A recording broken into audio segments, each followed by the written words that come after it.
Good evening, everyone. This is Sachin Karnik here. Today is the 29th of January, 2025. I want to welcome you all to the technical work continuing series on the foundations of Angel Wing.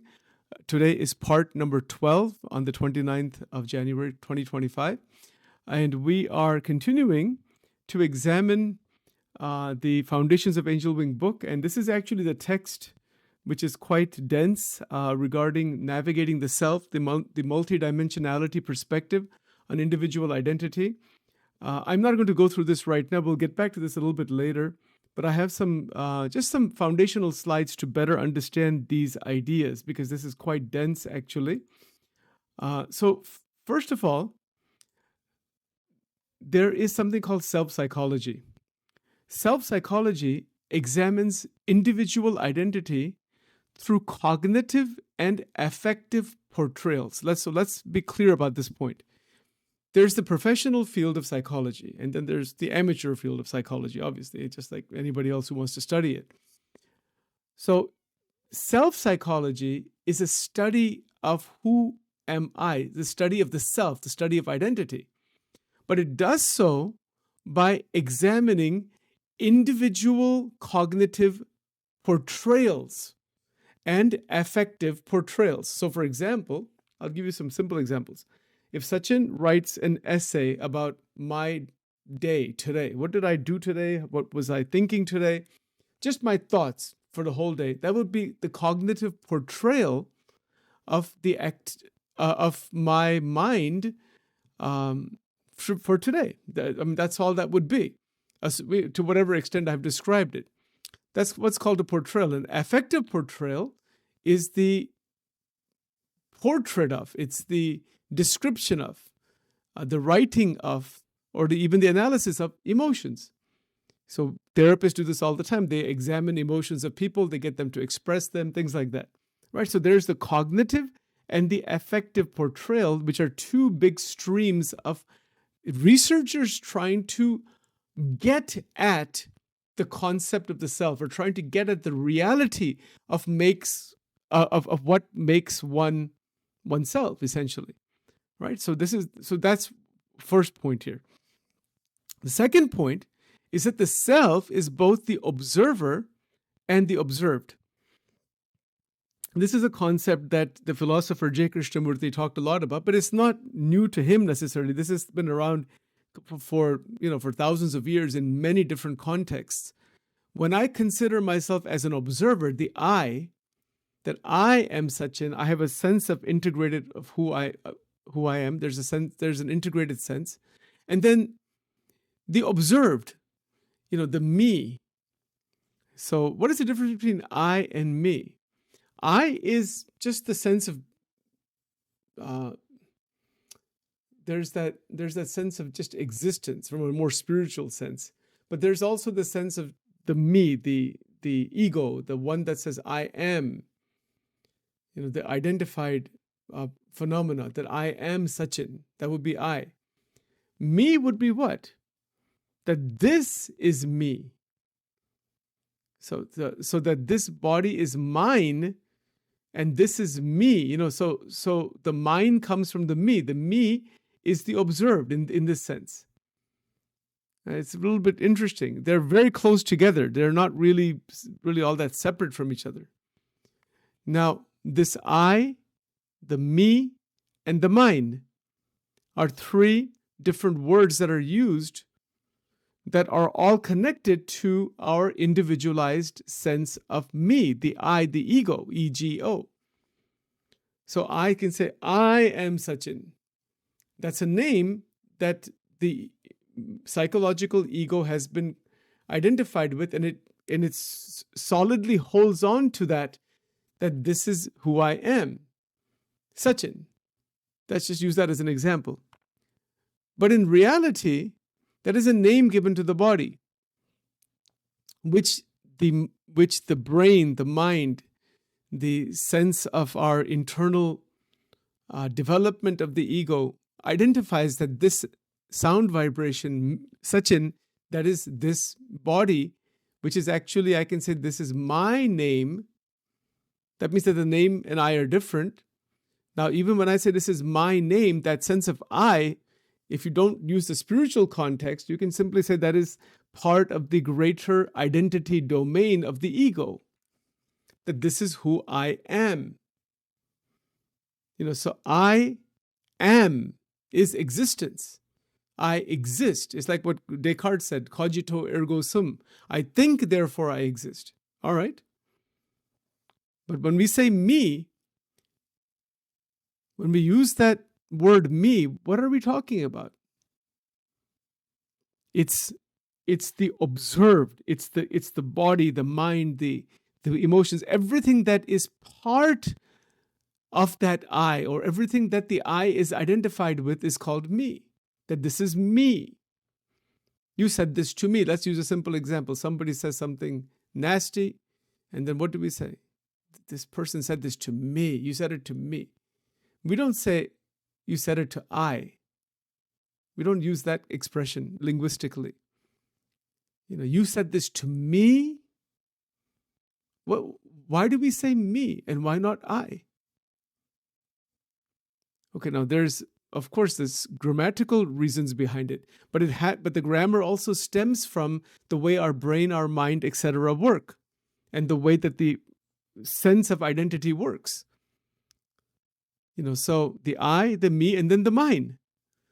This is mine. This is, this house is mine. This car is mine. I and the mine are the two big currents of human existence. Right? So self-psychology looks at all of this. So this field, or you can say field, but it's not really just one field. There's hundreds of fields connected to it. It's an integration of philosophical, neurobiological, linguistic. It's just, so many dimensions are coming together, perspectives come together, so to really unravel the mysteries of the self. So I'll give a little overview on self-psychology here, and I'll share all these slides. I have quite a few number of slides here. So duality of self in psychology. The concept of the self is multifaceted, as we have been seeing. It includes both the observing aspect, the I, and the reflective aspect, the me, forming a complex identity structure. And that's a good way to put it. The observing aspect, that the I am observing the color red. I am seeing the rose. I am seeing the mountain. I'm seeing whatever. I'm hearing, I'm seeing, I'm thinking, etc. And then the reflective aspect, that reflection of the experience internally, which is the me. So the I plus the me, they form a complex identity structure. Isn't that interesting? That's really quite extraordinary. That the formation of the identity structure from inside is based on brain maturation, cultural conditioning, parental influence, societal influence, so many, nature, nurture, etc. All of that is involved in it. But if you boil that down a little bit further, kind of in simpler language, it's the observing aspect, I, that is formed, and the reflective aspect, the me, that is formed. And when you combine them together, there is a complex identity structure. And if you remember from our other programs, I've mentioned about the quality, quantity, direction, dimension, depth, and structure. That structure word is there. So structure meaning that there's a boundary. And so the identity structure inherently means there's a boundary, but it's not a physical boundary. It is a quite subtle boundary within us. Okay, let's go very carefully. This requires a lot of reflection, but it's pretty straightforward also. I'm trying to break this down so it doesn't get very, very difficult or complicated. So here, role of me as observed. The me encapsulates the self-image formed from social feedback, allowing for reflection and societal interaction. Let's understand that. Do we exist in society? Yes. Our self-image of who I am is in the context of the social environment, and particularly in the context of the social feedback. The feedback we're getting from parents, from friends, from relatives, from our co-workers, from our friendship circle, whatever. We are forming our self-image in the context of what so many other people around us are thinking about us, telling us, interacting with us, etc. So the me encapsulates, part of that me, it encapsulates the self-image. So the word encapsulate means it encloses the self. image. So the self-image gets formed, but then it doesn't just kind of run rampant. There's an enclosure process. Internally, the neuropsychologically, there is an enclosure process of creating that boundary, which then allows further higher brain function, higher cognitive function for reflection on the self-image itself and the development of that self-image further. This is exactly what happens when a person is engaged in dating, for example. They have a certain self-image, and then they keep trying to develop it and refine it and all that kind of stuff, right? They want to portray a certain way to somebody else. They really like the person, whatever. This is true in every situation.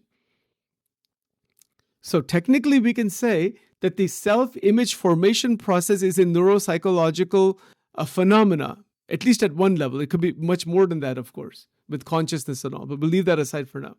And then the me that is developed over time from childhood, it encapsulates the self-image, which is composed of many internal images. I mean, we'll talk about self-image formation in much detail later on sometime. So the self-image gets formed, but it doesn't get formed in isolation. It can only get formed in the context of societal conditioning, societal relationships, in the context of others, other people, other human beings. We cannot see even ourselves. We cannot even form our mental, psychological self-image reality without others, and particularly the feedback that comes from others. This is true with children. It's true with adolescents.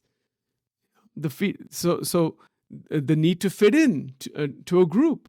That a child that grows up, it tries to fit into the group, and then there's the expectations from the role models and from adults and things like that. There's a lot of developmental stages in this.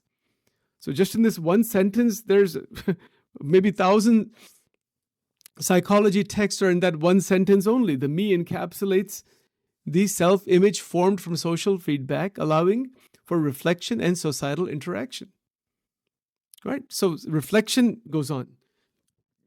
The reflection process continues throughout life. What are others saying?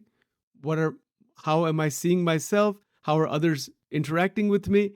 I'm only able to see myself or to develop my mental reality through the reflection process. I cannot do it otherwise. Nobody can. And that capacity is built genetically into the brain to be able to reflect. Otherwise, we wouldn't be able to do so. All right, now let's move ahead here.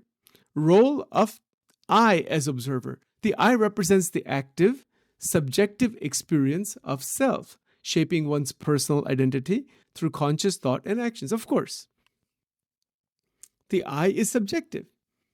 For example, if I put sugar in my mouth, as we've said before, I experience sweetness. Who is it that is experiencing? I say, I am experiencing it. That is what we call qualia, the experience of sweetness. But that experience cannot exist unless there is an I. But what is that I? Whatever it may be, however it's formed neurologically, psychologically, subjectively, whatever the formation may be, it is subjective. That means it's first person. It's my experience, which is coming from the I. So the I represents the active, subjective experience of the self. Now, again, I'm not using this word self in terms of Atman or Brahman or Holy Spirit or Holy Ghost or any of those religious ideas. Those are even further beyond all of this discussion. So that we're trying to examine the scriptures of the world and whatnot. That's on Thursday evenings, tomorrow evening. This is all psychological, technical research. Neuropsychological research. It has spirituality inside it also, but it's looked at in terms of more psychological theories, right? So we got the me and we understand the I. The I is subjective. It is part of the personal identity formation process, and there's conscious thinking and action. All right, so that should be pretty clear. Now, we talked about the cognitive aspects, cognitive representations of identity. Cognitive psychology examines how identity is formed through perceptions and memories, impacting personal development and decision-making. So the researchers in the field of cognitive psychology look at the formation of identity. And remember, we've talked in the last 11 recordings what identity could be, selfhood and subjectivity, and it's, to some technical level at least, we've tried to look at that, and it is quite profound, the constructs. But just as a quick reminder, identity is just a word, right? It's a construct. It's an idea. It is a word that has been developed in psychology for years and years and years, that is representative, that is representing, or that is at least theorizing the existence of a reality that is existing, that the word identity is actually pointing to. And to the extent that the construct of identity is actually real, and there's ways of many research processes of trying to measure that, trying to validate that, that's called construct validity. And I've mentioned that a little bit before. Again, you can take courses on this. There are doctoral level courses on construct validity. It's a very profound and very intricate research process to try to validate a construct. It's not something which we're going to do here. We would need a whole course for that. So we'll leave that, but just understand the concept, first of all, that the word identity, is just referring to something that in the mind of researchers actually may exist. So cognitive psychology specifically examines the formation of identity, but it does so through perceptions, by analyzing people's perceptions, by looking at individuals' memories, memory formation, and all different types of memories that have been categorized, which we will get to later on.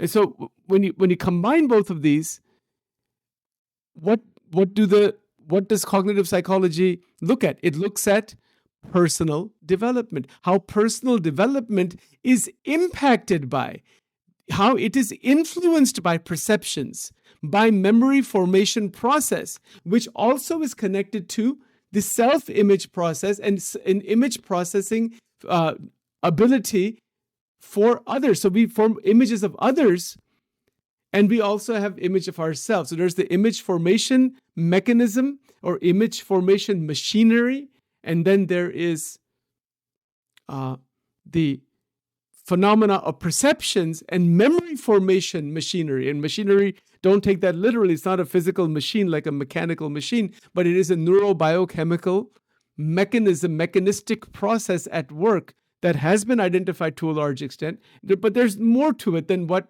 has been identified empirically. There is the more subjective, esoteric aspect of it that is very difficult to quantify or cannot be quantified possibly. And hence the mystery of subjectivity, the mystery of qualia, the mysteries of experience itself. And for those taking notes, that is called the explanatory gap in philosophy of mind. I know it's a mouthful. If you didn't get all that, don't worry about it. Eventually you'll see what all that is. Right? It's a mouthful, I know. Yes, go ahead, please.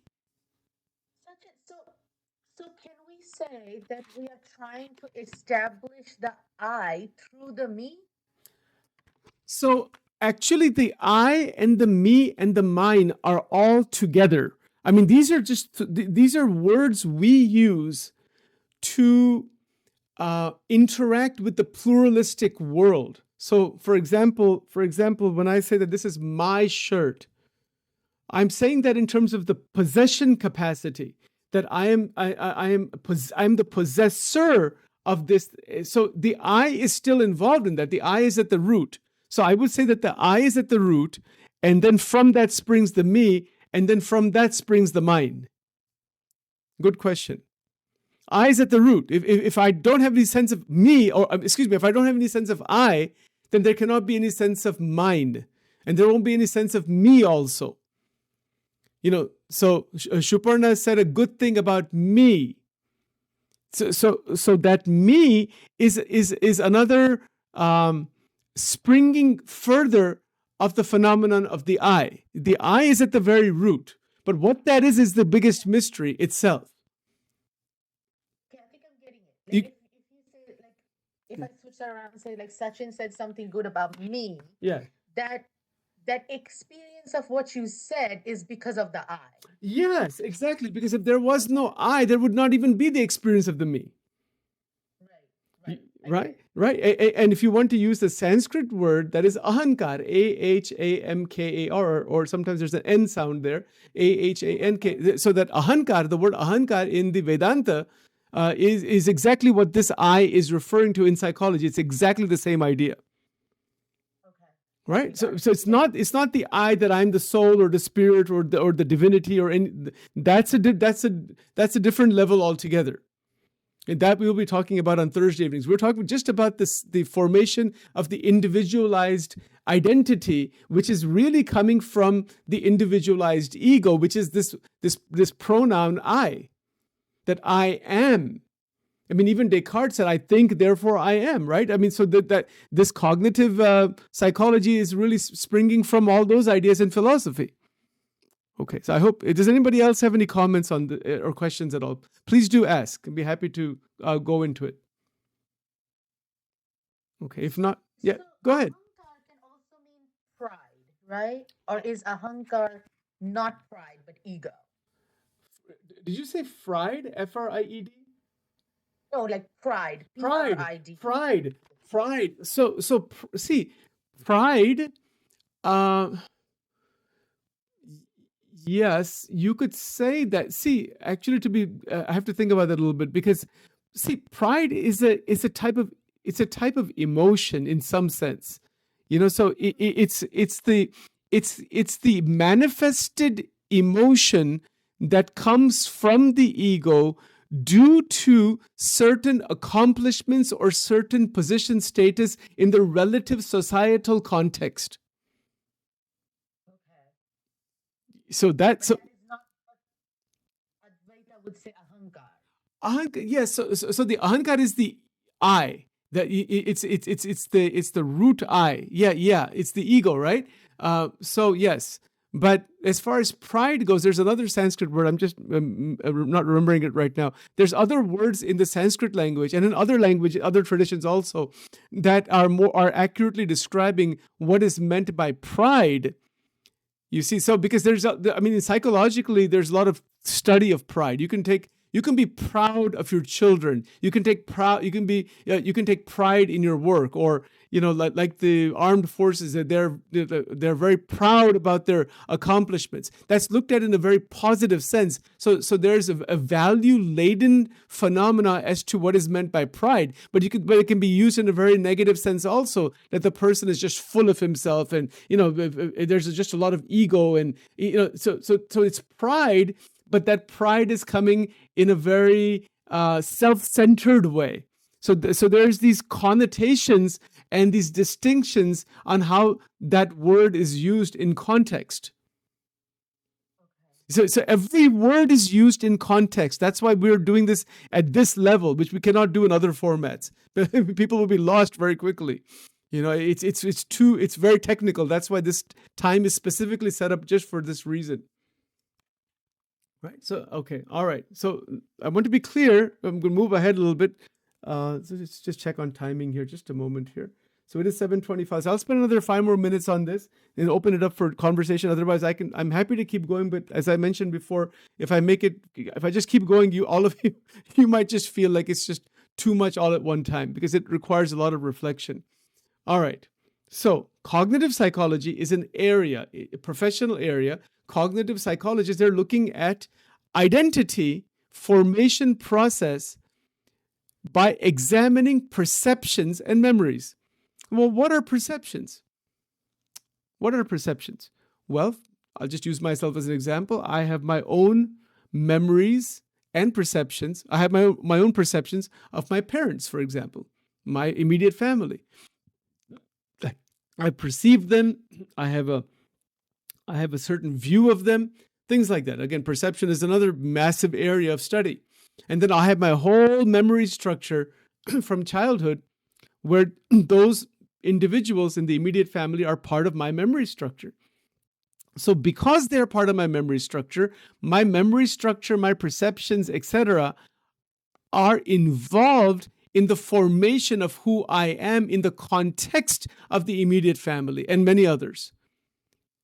So if they were not there, if the attachment process was not healthy, if it wasn't the right kind of attachment that really builds that good quality emotional and cognitive development, then there can be problems, which we know there's all kinds of developmental problems, all kinds of traumas, and all kinds of difficulties in childhood due to the lack of adequate parenting or adequate relationship structure.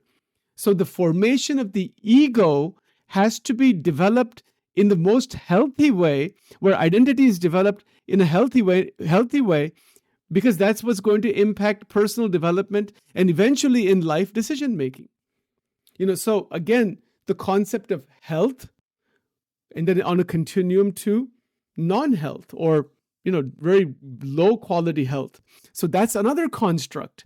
See, even the word health is a construct. Everything is a construct. Every word we use of this type, we say somebody's healthy. Well, what do you mean by that?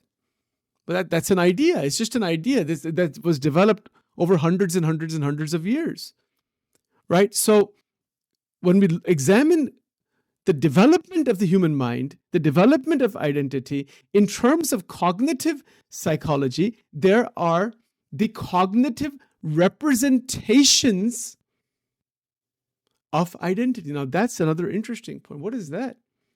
That our sense of who I am is represented also within the mind, linguistically, symbolically, and hence we describe ourselves or try to portray ourselves in various ways, in various contexts, because of the representations that exist within us. Without those representations, we would not be able to express our identity externally towards anybody. See how amazing this is? See, that's why... You're talking about learned socially adaptive behavior then?